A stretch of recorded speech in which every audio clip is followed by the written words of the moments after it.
टोनपुर के जंगल में सर्दियां दस्तक देने वाली थी। सभी जानवर आने वाले सर्द मौसम के लिए तैयारी करने में लगे हुए थे। उनमें से टूनी चिड़िया भी एक थी।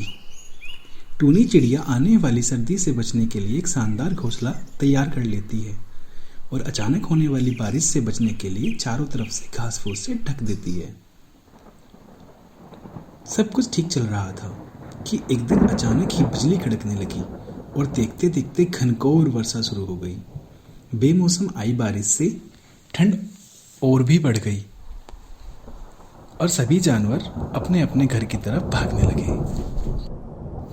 टूनी चिड़िया भी तेजी दिखाते हुए अपने घोंसले में वापस आ गई और आराम करने लगी। उसे आए हुए अभी कुछ ही वक्त हुआ था कि एक बंदर खुद को बचाने के लिए पेड़ के नीचे आ पहुंचा। टूनी चिड़िया ने बंदर को देखते ही कहा, हे बंदर, तुम इतने होशियार बने फिरते हो तो भला ऐसे मौसम से बचने के लिए घर क्यों नहीं बना लेते? यह सुनकर बंदर को गुस्सा आया, लेकिन वह चुप ही रहा और पेड़ की आड़ में खुद को बचाने का प्रयास करने लगा। थोड़ी देर शांत रहने के बाद टूनी चिड़िया फिर बोलती है, पूरी गर्मी इधर उधर आलस में बिता दी, अच्छा होता अपने लिए एक घर बना लेते। यह सुनकर बंदर ने गुस्से में कहा, तुम अपने से मतलब रखो, मेरी चिंता छोड़ दो। टूनी चिड़िया शांत हो गई। बारिश रुकने का नाम नहीं ले रही थी और हवाएं भी तेज चल रही थी। बेचारा बंदर ठंड से कांप रहा था और खुद को ढकने की भरकस कोशिश कर रहा था, पर टूनी चिड़िया ने तो मानो उसे छेड़ने की कसम खा रखी थी। वह फिर बोली, काश कि तुमने थोड़ी अकल दिखाई होती तो आज इस हालत में। टूनी चिड़िया ने अभी अपनी बात खत्म भी नहीं की थी कि बंदर बौखलाते हुए बोला, चुप, एकदम चुप। अपना ये बार बार फुसफुसाना बंद करो। ये ज्ञान की बातें अपने पास रखो और ज़्यादा ज्ञानी बनने की कोशिश मत करो। टूनी चुप हो जाती है। अब तक काफ़ी पानी गिर चुका था। बंदर बिल्कुल भीग गया था और पूरी तरह कांप रहा था। इतने में टूनी से रहा नहीं गया और वह फिर बोलती है, कम से कम अब घर बनाना सीख लेना। इतना सुनते ही बंदर तुरंत पेड़ पर चढ़ जाता है और बोलता है, भले ही मैं घर बनाना नहीं जानता, लेकिन मुझे तोड़ना अच्छे से आता है। और वो इतना कहते हुए टूनी का घोंसला तहस नहस कर देता है। अब टूनी भी बंदर की तरह बेघर हो चुकी थी और ठंड से कांप रही थी। शिक्षा, बिना वजह किसी को सलाह नहीं देनी चाहिए। अच्छा, मुझे ज्ञान दे रही है। रुक रुक रुक, तुझे अभी बताता हूँ तुझे, रुक। इतना कहकर हाथी पेड़ को जो। यह कहानी है एक अहंकारी हाथी की। टूनपुर के जंगल में एक बाली नाम का हाथी रहता था। उसे अपने शक्तिशाली होने पर बहुत अहंकार था। वह किसी को भी अपने आगे कुछ नहीं समझता था। सभी जानवरों को परेशान करता था और पेड़ों को बिना वजह उखाड़ता रहता था। मैं हूँ हाथी, नाम है मेरा बाली। इस पूरे जंगल में है नहीं कोई मुझ जैसा बलशाली। मैं हूँ हाथी, नाम है मेरा बाली। एक दिन बाली हाथी अपनी मस्त चाल में चला आ रहा था। तभी रास्ते में उसे एक पेड़ पर चीनू चिड़िया दिखाई पड़ती है। चीनू चिड़िया उस पेड़ पर घोंसला बनाकर रहती थी। हाथी चीनू चिड़िया के पास आता है और बोलता है, हे चिड़िया, चल झुक कर मुझे नमस्कार कर। देख, तेरे सामने सबसे बलशाली हाथी खड़ा है। चीनू चिड़िया, हाथी, इतना घमंड किसी काम का नहीं है। तुम जबरदस्ती किसी को नहीं झुका सकते। मैं अपनी मर्जी से तो तुम्हें नमस्कार कर लेती, परंतु अब नहीं करूंगी। तब हाथी को गुस्सा आ जाता है।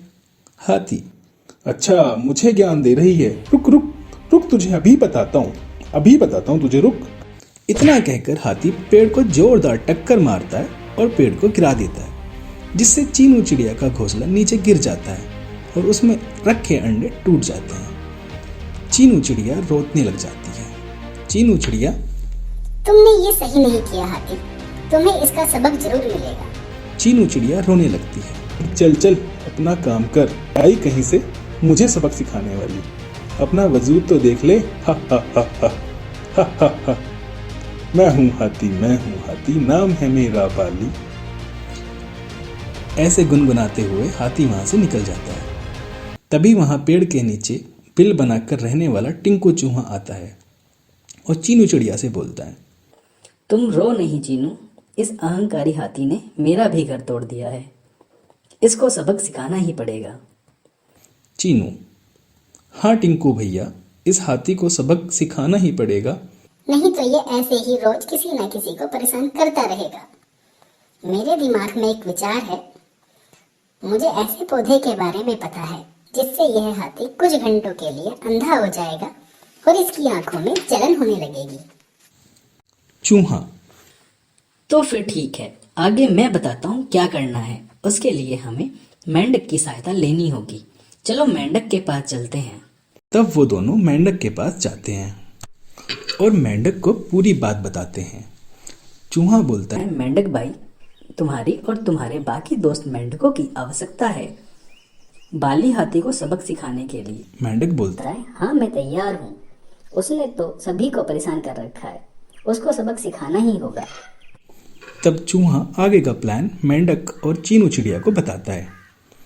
तब अगले दिन जब हाथी वहां से गुजरता है तो चूहा हाथी के ऊपर चढ़कर उसकी आंखों में वो जड़ी बूटी डाल देता है जिससे हाथी को आंखों में जलन होने लगती है और वो अंधा हो जाता है। वह पागल हाथी की तरह पानी की तलाश में इधर उधर भागने लगता है। तभी थोड़ी दूर से मेंढक टर्टर करने लगते हैं।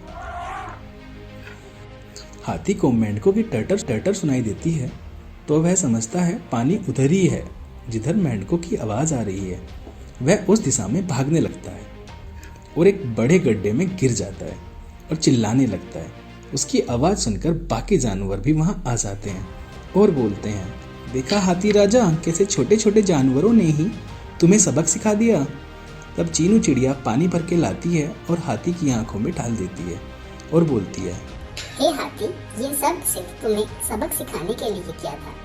हम नहीं चाहते तुम्हें चोट पहुंचे। तब हाथी, मुझे माफ कर दो, आगे से किसी को परेशान नहीं करूंगा और न ही अपने बलशाली होने पर घमंड करूंगा। मेरा अहंकार तो टूट गया। आप लोग कभी अहंकार नहीं करना। अपने बल का प्रयोग सबकी भलाई के लिए करना चाहिए, ना कि उस बल का दुरुपयोग करना चाहिए।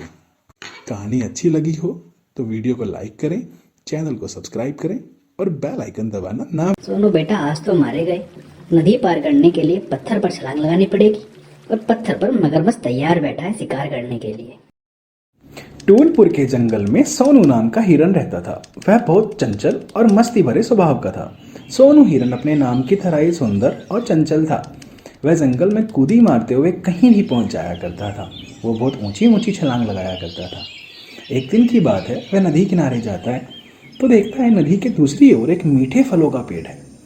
पेड़ पर लगे फलों को देखकर सोनू के मन में लालसा उत्पन्न होती है उन स्वादिष्ट फलों को खाने की। परंतु नदी में एक हरियल नाम का विशाल मगरमच्छ भी रहता था जो नदी के उस पार जानने की कोशिश करने वाले सभी जानवरों को खा जाया करता था। सोनू हिरन नदी के पास जाता है, मगरमच्छ को देख लेता है और मन में विचार करता है, बहुत दिनों से हिरन का मांस नहीं खाया है। आज इस हिरन का शिकार करूंगा और आराम से हिरन का मांस खाऊंगा। बहुत दिनों के बाद हिरन का मांस मिलेगा। कब से नहीं खाया है। मैं तो ये छोटे मोटे जानवरों से ही अपनी भूख मिटा रहा था। वो शांत होकर पानी में तैरने लगता है। जैसे ही हिरन करीब आता है, हरियल उस पर हमला कर देता है, परंतु हिरन वहां से भाग जाता है।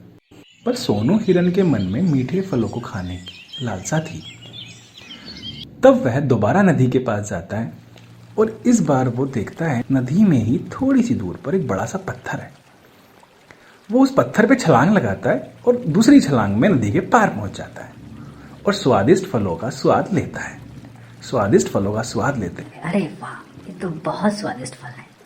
ये फल तो मैं रोज खाऊंगा। अब दोबारा उस नदी में छलांग लगाता है और दूसरी तरफ पहुंच जाता है। अब वो इसी तरह से रोज छलांग लगाए और रोज स्वादिष्ट फल खाए। एक दिन उसको मगरमच्छ देख लेता है और तब मगरमच्छ के मन में विचार आता है। हरियल मगरमच्छ उस बड़े से पत्थर के ऊपर लेट जाता है। से सोनू हिरन उसके ऊपर छलांग लगाए और वो उसका शिकार कर ले। सोनू हिरन फलों को खाने के बाद जैसे ही वापस जाने के लिए नदी के पास जाता है तो वो देखता है पत्थर कुछ बड़ा सा हो गया है तब वह समझ जाता है यह मगरमच्छ है और मेरा शिकार करना चाहता है। वो मन में सोचता है, सोनू बेटा आज तो मारे गए। नदी पार करने के लिए पत्थर पर छलांग लगानी पड़ेगी और पत्थर पर मगरमच्छ तैयार बैठा है शिकार करने के लिए। तब वह दिमाग लगाता है और बोलता है, पत्थर, ओ मेरे दोस्त पत्थर, बताओ तुम कितने फल खाओगे? कितने फल लेके आओ तुम्हारे लिए?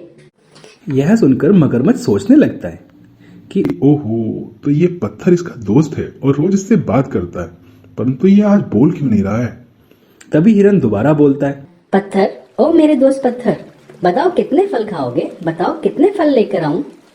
तब मूर्ख मगरमच्छ सोचता है, अरे ये पत्थर तो जवाब दे नहीं रहा है, मैं ही बोल देता हूँ। हाँ हिरन भाई, मैं सो रहा था, जवाब नहीं दे पाया। हाँ मैं फल खाऊंगा, तुम 2 फल लेकर आ जाओ।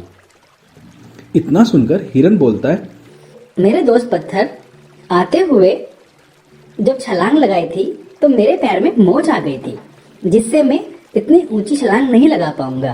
क्या तुम थोड़ा नजदीक आ सकते हो और मुझे नदी पार करा सकते हो?